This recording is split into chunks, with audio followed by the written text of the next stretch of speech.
I'm actually going to be speaking, this talk's going to focus about mechanical circulatory support in cardiogenic shock. I think most of you at the Mighty Lab yesterday had the opportunity to hear about several of these devices, got to see the different varieties of Impellas, got to hear about some of the excuse me, durable LVADs. I'm just going to go over some of the indications for using those devices and a little bit more about some of the other options that you have in terms of flow and kind of the ins and outs of using those. So first we'll start with cardiogenic shock. So what is the definition of cardiogenic shock? So first and foremost, it's hypotension. So in adults, that's a systolic blood pressure less than 90, a mean arterial pressure less than 60, or a decrease in their baseline systolic blood pressure of greater than 40 millimeters of mercury.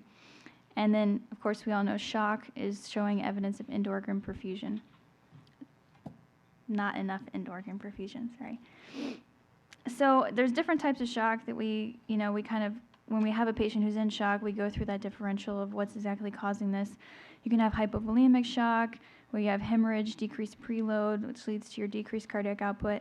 Obstructive, a perfect example is like tamponade, where you have impaired filling, which leads to cardiac output decrease. And then cardiogenic, so you have some type of myocardial insult, leads to systolic dysfunction and decreased cardiac output. All of those, eventually lead to decreased perfusion, shock, and multi-organ failure. So, how can we step in and prevent that multi-organ failure before we're looking at, very high mortality? I think we all remember this box too about patients. On this side, we have patients who have a low cardiac index. Here is a normal cardiac index, and here we look at the pulmonary capillary wedge pressure. So low or normal filling pressures, elevated filling pressures. And I think the important ones to remember are patients who we consider warm and wet. So that means they have normal cardiac output, cardiac index, but are volume overloaded. So we say this is congestion with normal to high blood pressure. Those patients often manifest dyspnea, rales. They have jugular vein distension, peripheral edema. When we're thinking about cardiogenic shock patients, they usually fall more in this category. It's cold and wet. So evidence of hypoperfusion. They can have end-organ dysfunction with renal dysfunction, altered mental status. They're sometimes diaphoretic, clammy. These are people who are congested with a low blood pressure. So, one of our mainstays of early treatment is inotropic therapy. So trying to augment the cardiac output. But in general, there's not a lot of evidence to actually use these agents.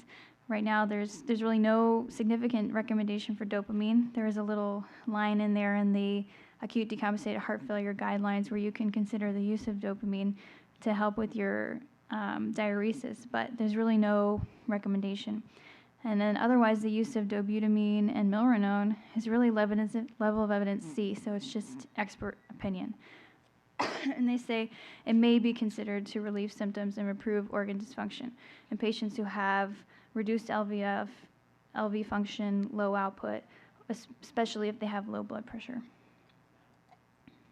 So I think this slide can be helpful. It's a study from Samuels in which they showed you can have increased mortality with the increasing rate of inotrope use.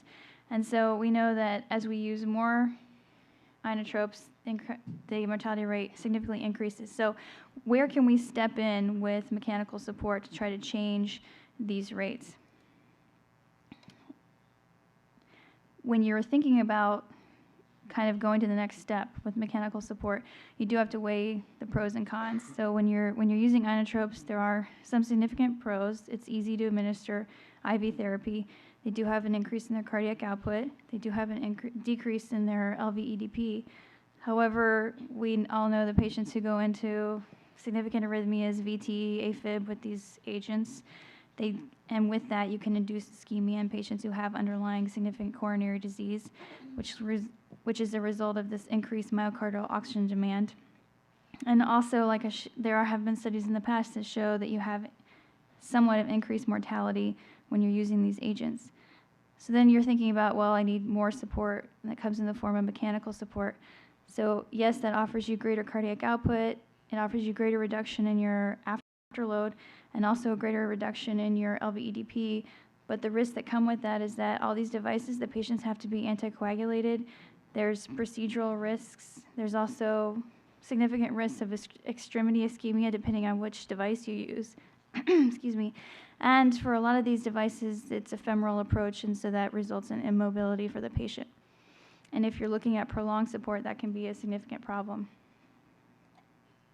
So I'm just going to go through some of the percutaneous support devices that you kind of have in your armamentarium as a cardiologist. Those are specifically balloon, the different types of Impellas, a Tandem Heart, and then peripheral ECMO. There's also some surgical options, which we won't really talk on, but there's a larger Impella, the Centra Mag, and then central ECMO.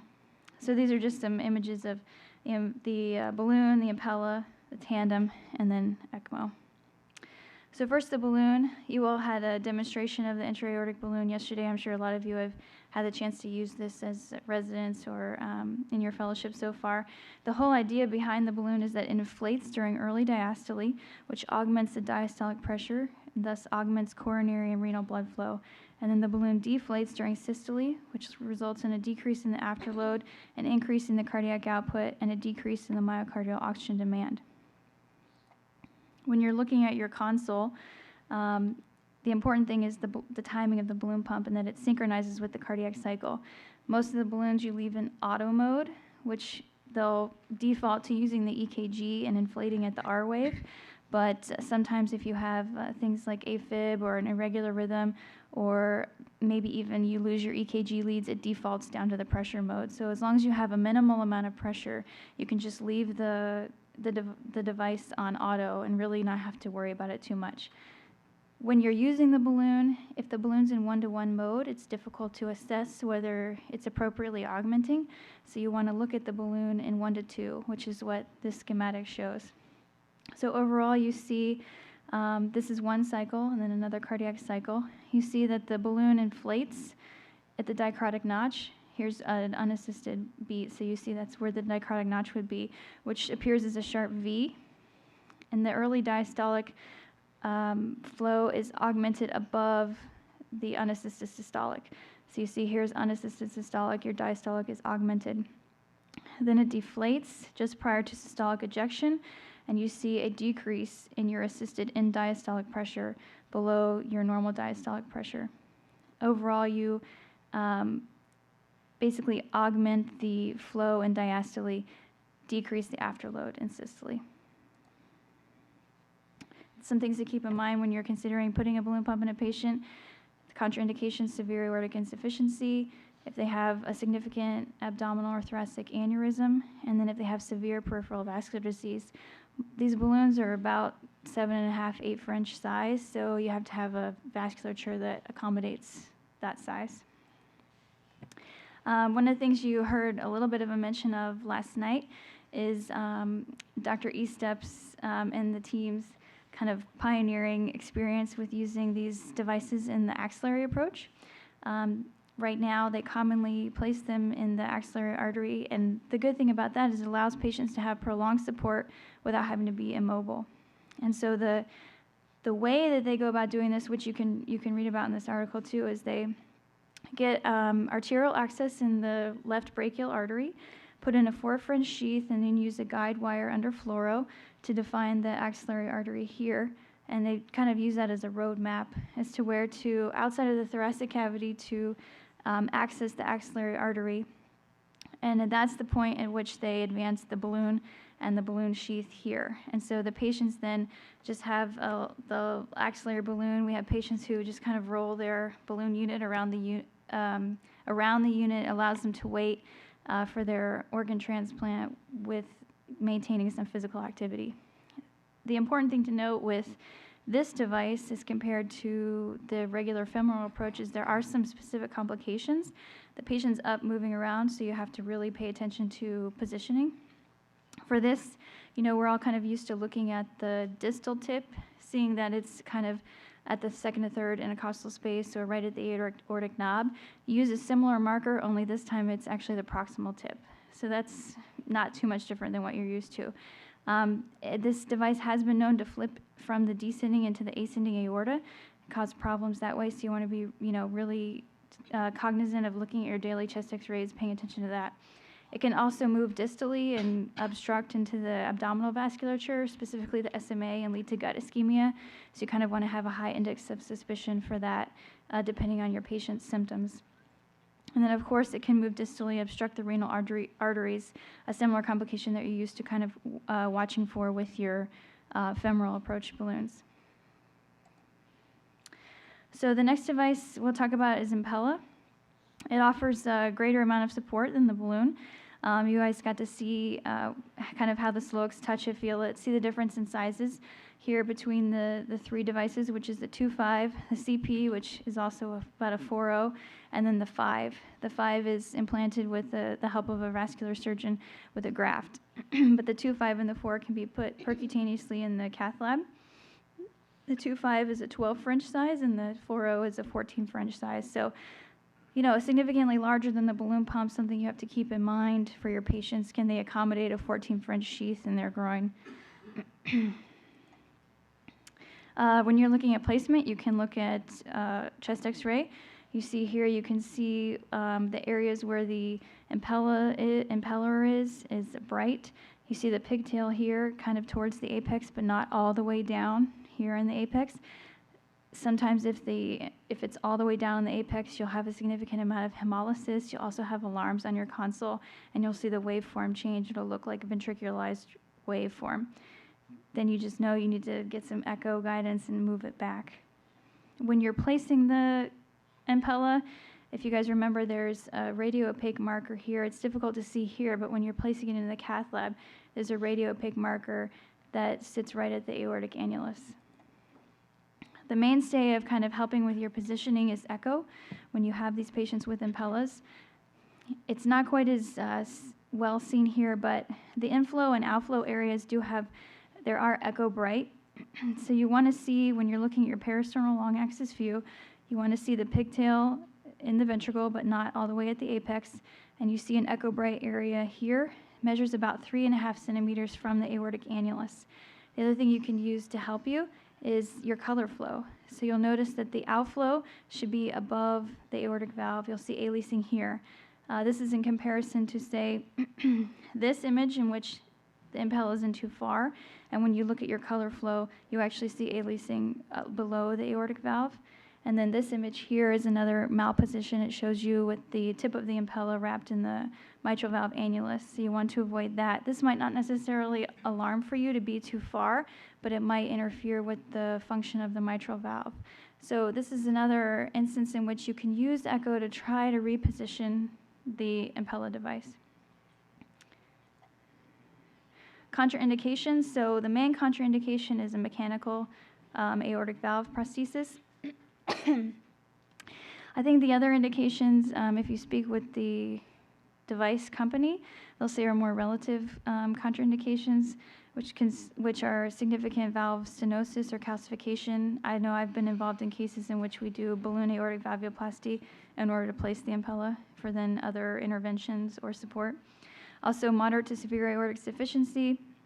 You can think about it, it's intuitive. If they have really bad AI, then you're just creating a blind loop because the outflow is actually just right above the aortic valve. So, it might not be that helpful if you're going to use the Impella in that situation. Again, they have to be able to accommodate that size sheath.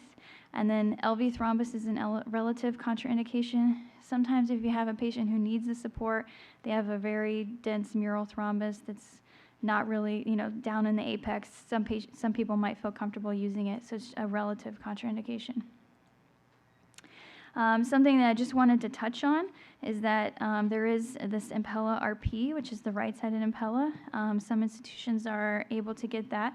Right now, the indications are for patients who have acute right heart failure following LVAD, MI, heart transplant, or other surgery, so post-cardiotomy right heart failure.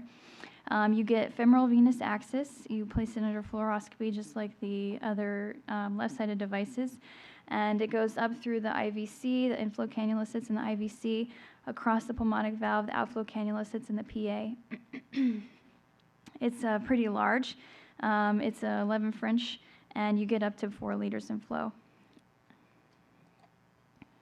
Contraindications to this device: RA, RV, PA, thrombus, if they have mechanical prosthetic tricuspid or pulmonic valves, severe pulmonary stenosis or insufficiency, severe pulmonary hypertension, or if you know that they have an IVC thrombus or IVC filter.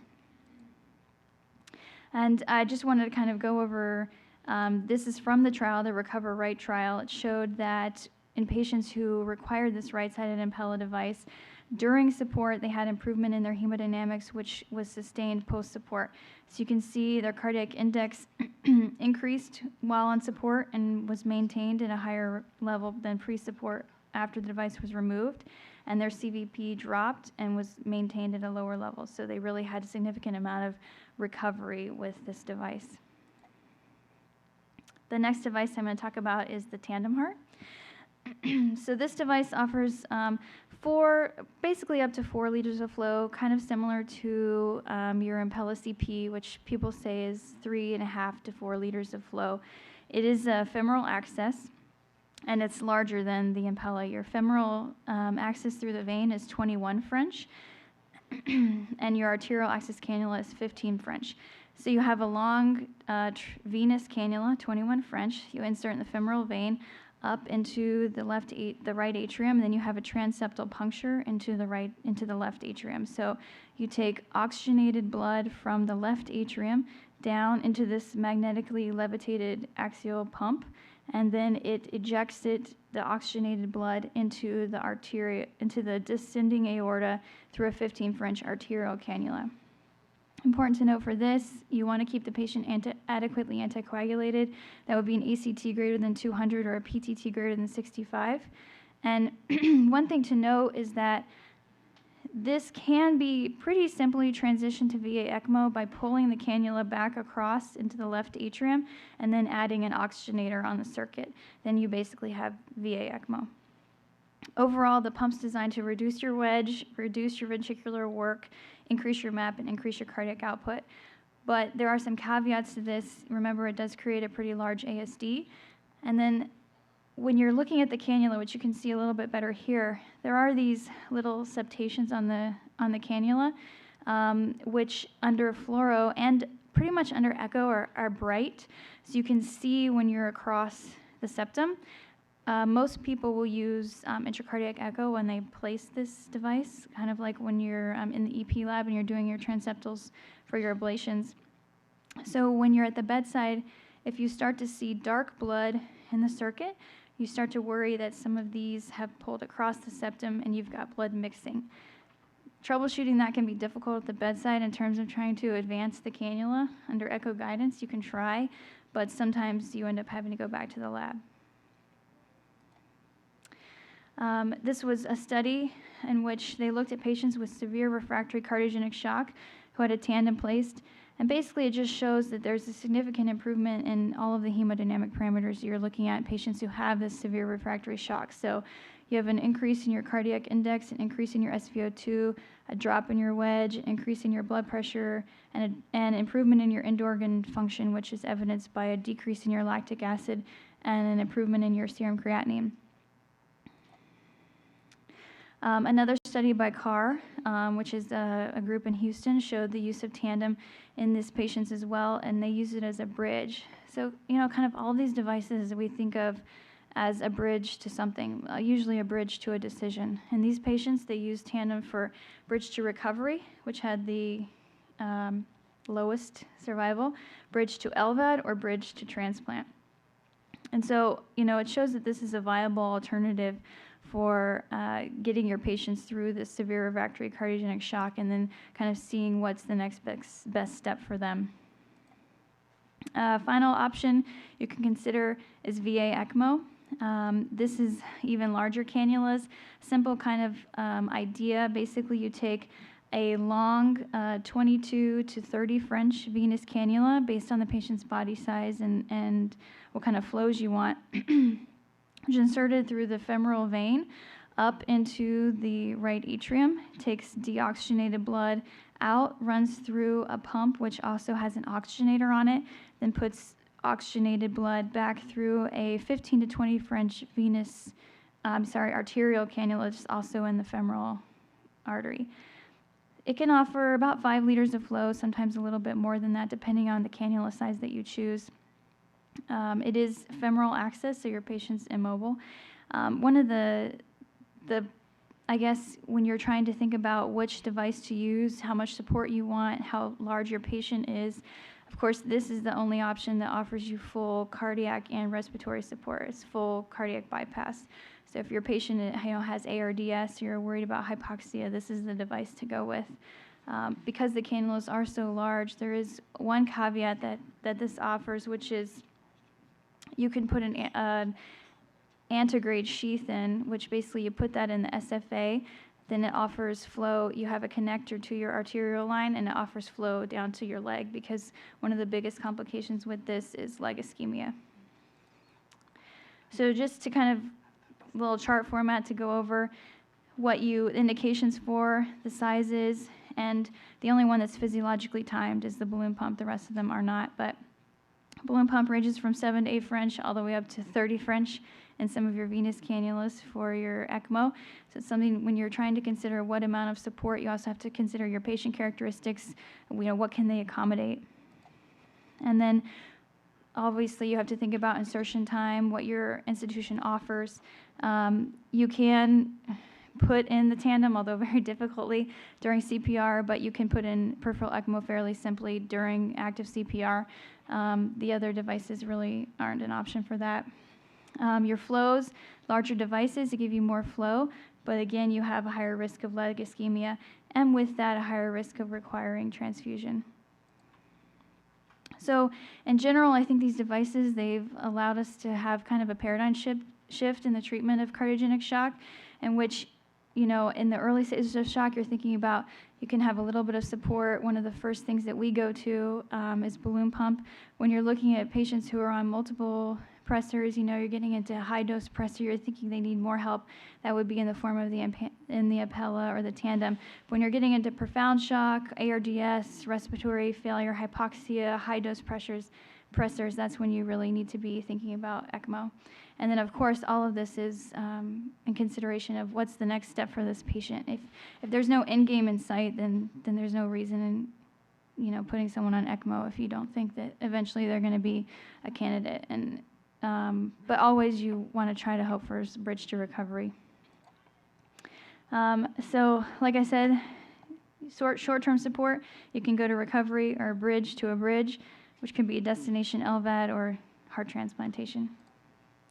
Overall, the take-home points: use what's readily available, use what you can put in rapidly because your patient's kind of going downhill quickly. Tailor it to the degree of hemodynamic support your patient needs. Does the patient need respiratory support as well? Then you got to go with VA ECMO. And then consider the contraindications and the adverse event risks, such as bleeding and leg ischemia, what your patient can accommodate. Thank you. Thank you. So thank you for that.